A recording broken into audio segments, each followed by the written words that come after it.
بسم اللہ الرحمن الرحیم نحمدہ ونصلی علی رسولہ الکریم رب اشرح لی صدری ویسر لی امری واحلل عقدۃ من لسانی یفقہوا قولی اللہم صلی علی محمد وعلی آل محمد کما صلیت علی ابراہیم وعلی آل ابراہیم انک حمید مجید اللہم بارک علی محمد وعلی آل محمد کما بارکت علی ابراہیم وعلی آل ابراہیم انک حمید مجید۔ تو ہمارا سیرت کا موضوع چل رہا تھا، تو ہماری بات جو تھی وہ یہاں تک پہنچی تھی کہ نبی پاک صلی اللہ علیہ وسلم کو ابو طالب نے کہا کہ بیٹا تو یہ پتھر اٹھا رہا ہے تو اپنی جو چادر ہے اس کو کھول کے کندھے پر رکھ کے پھر پتھر اٹھا تو تمہارے لیے آسانی ہوگی۔ جب حضور نے چادر کھولی تو آپ بیہوش ہو گئے۔ پھر جب آپ کی آنکھ کھولی تو غیب سے آواز آئی کہ آپ کبھی اپنی چادر نہ اتارنا، کیونکہ وہ مکے میں سن 9 ہجری تک آپ کو پتہ ہے کہ ننگے ہو کر طواف کرتے تھے، تو یہ بات چل رہی تھی۔ اب جو آپ کی جو کفایت تھی وہ جو ہے وہ ابو طالب کے ذمے ہو گئی تھی نا، عبد المطلب کے بعد ابو طالب کے، تو وہ بھی مکے کے بڑے سردار تھے، اور وہ ان کا بھی ایسے ہی کام کہ تنگی کی وجہ سے، حالانکہ مال دولت بہت زیادہ تھی، پر سب جو تھے وہ حاجیوں پر لٹا دیتے تھے، ان کے پانی کے لیے، ان کے انتظامات کے لیے، تو ہر وقت تنگی رہتی تھی ان کے خاندان میں۔ تو خود فرماتے ہیں کہ تنگی کا زمانہ تھا، بڑا تنگی کا زمانہ تھا، حتیٰ کہ اتنی تنگی ہوتی تھی کہ میرے بچے جو تھے آپس میں لڑتے تھے کھانے کے لیے، ان کو اتنی بھوک ہوتی، جتنا کھانا میسر ہوتا تو اتنا کھانا ہوتا ہی نہیں تھا۔ پر جب نبی پاک صلی اللہ علیہ وسلم جو دسترخوان پر بیٹھتے تھے تو اس کھانے میں اتنی برکت ہو جاتی تھی، خود فرماتے ہیں کہ اس کی کھانے میں اتنی برکت ہو جاتی تھی کہ ہم بھی خوب پیٹ بھر کے کھاتے، بچے بھی کھاتے، اور بالکل کھانا پورا ہو جاتا۔ اور جس دن نبی پاک صلی اللہ علیہ وسلم دسترخوان پہ نہیں ہوتے تو اس دن کھانا جو ہوتا تھا وہ پورا نہیں پہنچتا تھا، بچے آپس میں لڑ پڑتے تھے، کھانا پورا ہی نہیں ہوتا تھا۔ تو ابو طالب نے یہ اصول جاری کر دیا کہ جب تک محمد صلی اللہ علیہ وسلم دسترخوان پر نہ بیٹھیں تب تک دسترخوان نہ لگانا، کیونکہ برکات تھی۔ تو پھر تنگی کا زمانہ تھا، تو ابو طالب سے حضور اکرم صلی اللہ علیہ وسلم نے اجازت لی ہے کہ چاچا میں کچھ کام کرنا چاہتا ہوں۔ تو ابو طالب نے کہا نبی پاک صلی اللہ علیہ وسلم، بیٹا آپ کے کام کرنے کی کوئی ضرورت نہیں ہے، ہم سنبھال لیں گے۔ تو انہوں نے کہا نہیں چاچا، آپ بھی بوڑھے ہو گئے ہیں تو میرا بھی دل چاہتا ہے کہ میں آپ کے ساتھ کام کروں۔ تو بہت اصرار کیا، تو نبی پاک صلی اللہ علیہ وسلم کو انہوں نے اجازت دے دی کام کرنے کی۔ تو آپ علیہ السلام نے بکریاں معاوضے پہ بکریوں کو چرانا شروع کر دیا۔ اور یہ حکمت کی بات ہے کہ علماء نے بھی لکھا، یہ حکمت کی بات ہے کہ اللہ جل شانہ نے ہر نبی سے بکریاں چرائی ہیں، موسیٰ علیہ السلام سے، پھر جتنے نبیوں کی ہم سنیں گے، کیونکہ بکریوں میں ایک بکری جو ہے وہ ایسا ایک جانور ہے جو بڑا شرارتی ہے اور اس میں عاجزی بڑی ہے، اور بکریوں کو پالنے والا جو ان کو چراتا ہے اسی میں بھی عاجزی ہو جاتی ہے۔ گھوڑے رکھنے والوں کے اندر تکبر آ جاتا ہے کہ گھوڑے کے اندر تکبر ہے، ویسے ہی تو موسیٰ علیہ السلام کا وہ واقعہ بڑا مشہور ہے نا، کہ موسیٰ علیہ السلام کو کسی بکری نے پکڑ نہ دی تو ادھر بکری نے جب تھکا دیا تو وہ کہنے لگے کہ اگر ہاتھ میں آ گئی تو تیرے ہاتھ پاؤں توڑ دوں گا، تجھے ذبح کروں گا۔ اور جب وہ بکری، تو اللہ جل شانہ نے اس بات پہ بھی کہا ہے کہ میں موسیٰ، میرے بندے بھی تو ایسے ہی ہوتے ہیں کہ میں بلاتا ہوں پھر وہ آتے ہی نہیں، میں نماز کے لیے بلاتا ہوں وہ دور بھاگتے ہیں، میں کہتا ہوں کہ تو شراب نہ پی، وہ شراب کے قریب جاتے ہیں، میں ان سے بولتا ہوں کہ تو جو ہے وہ زنا نہ کر، وہ زنا کرنے پہ لگ جاتے ہیں۔ تو موسیٰ، میری اپنے بندوں سے کتنی محبت ہوگی، تو موسیٰ علیہ السلام کو جب وہ بکری ملی تو پھر ان کے پاؤں دبانے لگے کہ تھک گئی ہوگی تو، آج سارا دن دوڑی ہو، تھک گئی ہوگی۔ تو یہ بکری کا چرانا جو ہے بڑی حکمت سے خالی نہیں ہے، بڑی حکمت ہے اس میں بھی، کیونکہ جانور میں، تمام جانور میں سب سے زیادہ شرارتی جو ہے وہ بکری ہے۔ کبھی درخت پہ چڑھ جائے گی، کبھی پہاڑوں پہ چڑھ جائے گی، کبھی نیچے اتر جائے گی، کبھی اس طرف جائے گی، کبھی اس طرف جائے گی۔ تو اللہ جل شانہ نے تربیت کے لیے ہر انبیاء علیہ السلام سے بکریاں ضرور چڑھوائی ہیں۔ تو بہرحال بکریوں کی بات چل رہی تھی، تو آپ علیہ السلام کو پتہ چلا کہ بھئی مکے میں ایک شادی ہو رہی ہے۔ تو اس میں وہ عرب جو تھے وہ ایک دوسرے کو کہانیاں سناتے تھے، پھر گانے گاتے تھے، اس زمانے کے جو بھی گانے ہوتے تھے وہ گانے گاتے تھے، اور ایک دوسرے کو کہانیاں سناتے تھے، قصے سناتے تھے، جھوٹے قصے۔ تو نبی اکرم صلی اللہ علیہ وسلم نے اپنے جو ساتھی تھا اس کو کہا کہ بھئی مجھے یہاں پہ جانا ہے۔ تو اس کے ساتھی نے کہا ٹھیک ہے۔ یہ ساری تاریخ کی باتیں ہیں جو میں آپ کو بتا رہا ہوں۔ تو نبی پاک صلی اللہ علیہ وسلم کو اس نے کہا ٹھیک ہے۔ آپ علیہ السلام گئے، اور جب وہ گانے شروع ہونے والے تھے تو آپ علیہ السلام بیٹھے، ہمیں وہ غلب نہیں نہ، وہ مجھے نیند آ گئی، اور وہ گانے ساری رات چلتے رہے، آپ کو ایک آواز بھی کان میں نہ پڑی۔ صبح کے ٹائم، صبح جب سورج اٹھا تو دیکھا آپ علیہ السلام، ارے سورج اٹھ گیا۔ تو آپ نے فرمایا کہ شاید ایسا ہو سکتا ہے۔ پھر آپ علیہ السلام نے دوسرے دن بھی ایسے کیا، دوسری رات بھی آپ علیہ السلام نے ایسا کیا۔ تو آپ پھر بھی فرماتے ہیں کہ مجھے اتنا غلبہ نیند کا ہوا کہ مجھے پھر سے نیند آ گئی، اور میری آنکھ صبح کو کھلی۔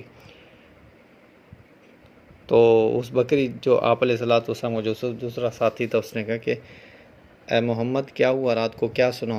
نبی پاک صلی اللہ علیہ وسلم نے فرمایا کہ 2 راتوں سے میں دیکھ رہا ہوں کہ مجھ پہ جو ہے نا وہ گشی طاری ہو جاتی ہے، اور مجھے نیند آ جاتی ہے، اور میں سن نہیں پاتا، کیونکہ اللہ جل شانہ نے اپنے محبوب مصطفیٰ صلی اللہ علیہ وسلم کی امت میں ان چیزوں کو ختم کرنا تھا، اور ان چیزوں کو حرام کرنا۔ اس نے اپنے نبی کے کان میں کبھی ان کی آواز نہ ڈالی، اور اپنے 2 راتوں میں وہ تو یہ ایسا ہو گیا۔ ابو طالب جو تھے وہ سفر کے لیے جا رہے تھے نا، کہیں شام کے پاس سفر کے لیے جا رہے تھے، تجارت کے لیے ابو طالب۔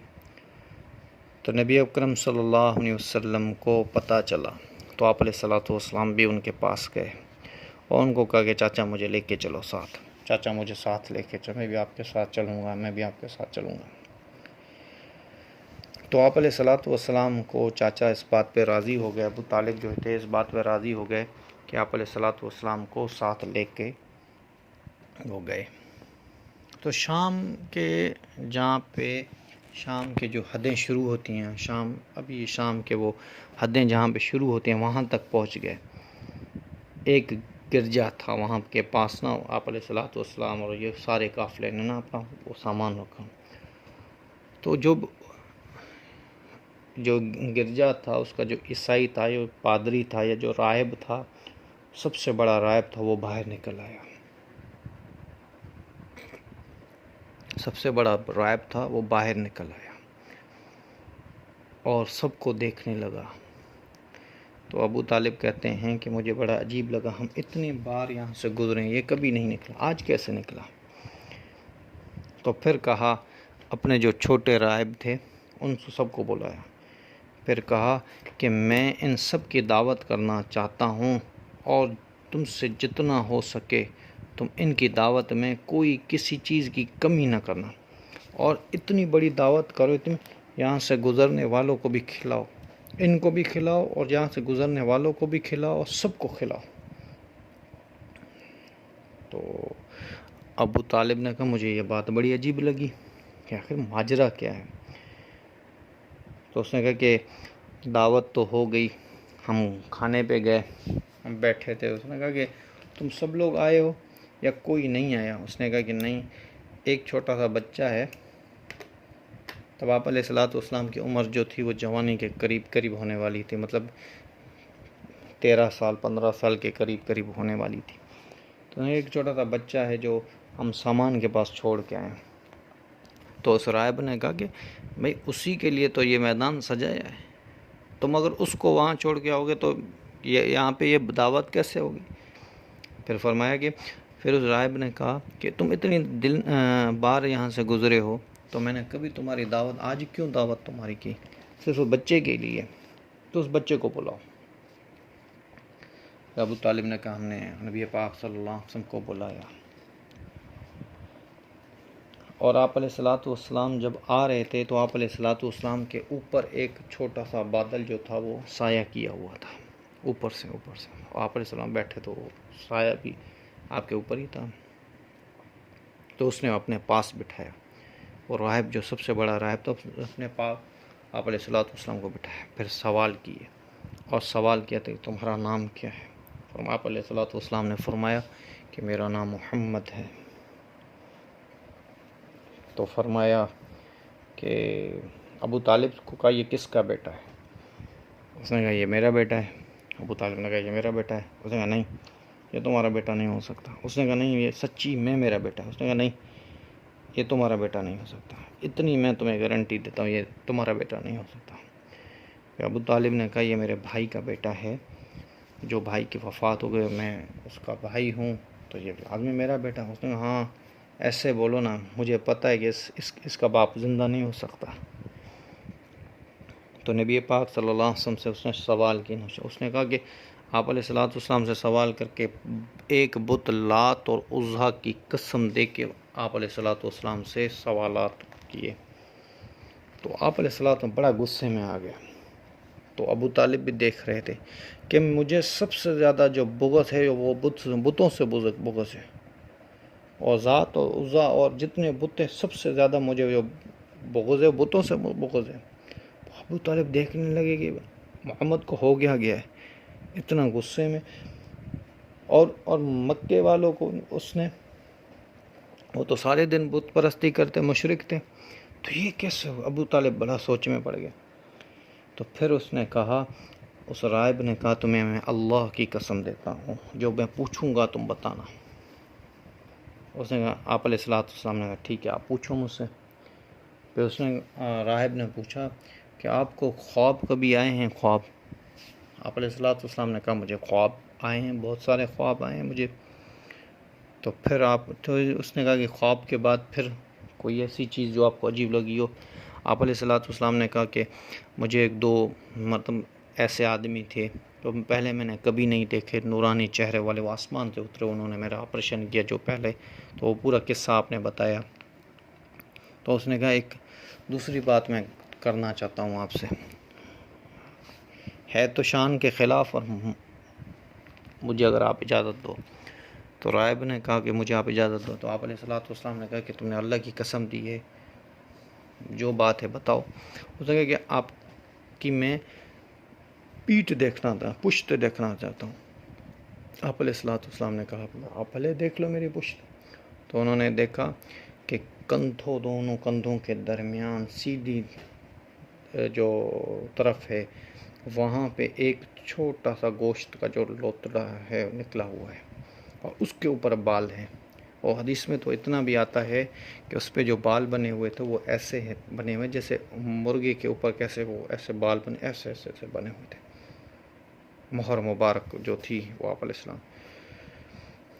تو فوراً آپ علیہ الصلوۃ والسلام کے ہاتھ پاؤں وہ چومنے لگا، اور آپ علیہ الصلوۃ والسلام قدموں میں گر گیا، ہاتھ پاؤں چوم کے قدموں میں گر گیا، اور پھر ابو طالب سے کہا ہے ابو طالب اس کو تو شام نہ لے کے جا، اس کو تو شام نہ لے کے جا، ورنہ اس کو واپس مکے بھیج دے، ورنہ شام میں بڑے پادری ہیں وہ پہچان لیں گے اور اس کو قتل کر دیں گے۔ تو اس نے کہا کہ آخر ماجرا کیا ہے؟ اس نے کہا کہ یہ جو ہے یہ اس امت کا نبی ہے، یہ اس امت کا نبی جو ہمیں اس میں عیسائیت میں جو ہماری جو انجیل ہے کتابوں میں، اس میں جو آیا ہے، اور توریت میں جو نشانی آئی ہیں وہ ساری نشانی اس پہ آ رہی ہیں۔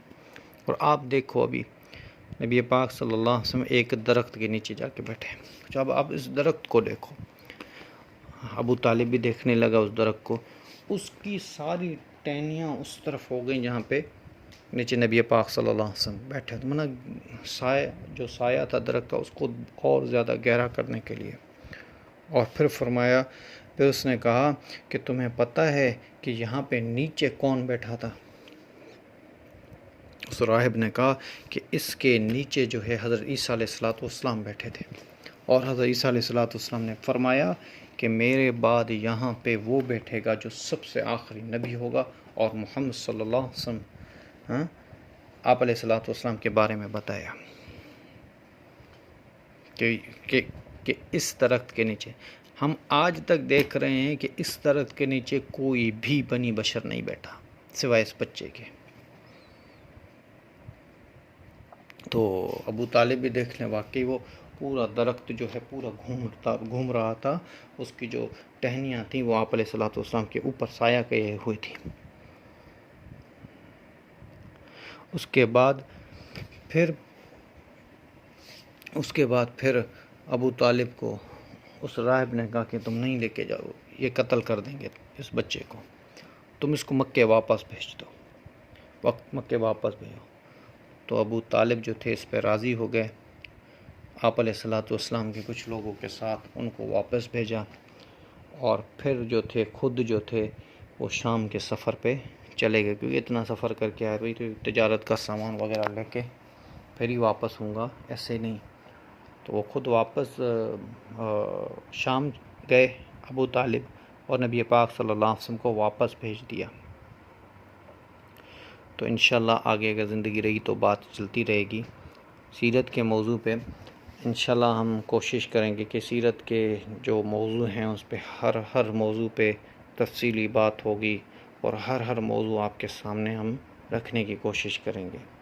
باقی نبی پاک صلی اللہ علیہ وسلم کی جو سیرت مبارکہ ہے اس کا تو حق تو کوئی ادا نہیں کر سکتا، کیونکہ آپ علیہ السلام کی سیرت بھی ایسے ہی ہے، ہر جو پنہ ہے اس نے، جب ہم سیرت پڑھتے ہیں تو ایسے ہی لگتا ہے کہ اللہ نے اس کائنات کو ایسے سجایا ہے جیسے آپ علیہ السلام کو ہی اس میں دھولا بنانے کے لیے پوری کائنات کو اللہ نے سجایا۔ وما علینا الا البلاغ۔ بسم اللہ الرحمن الرحیم۔ نحمد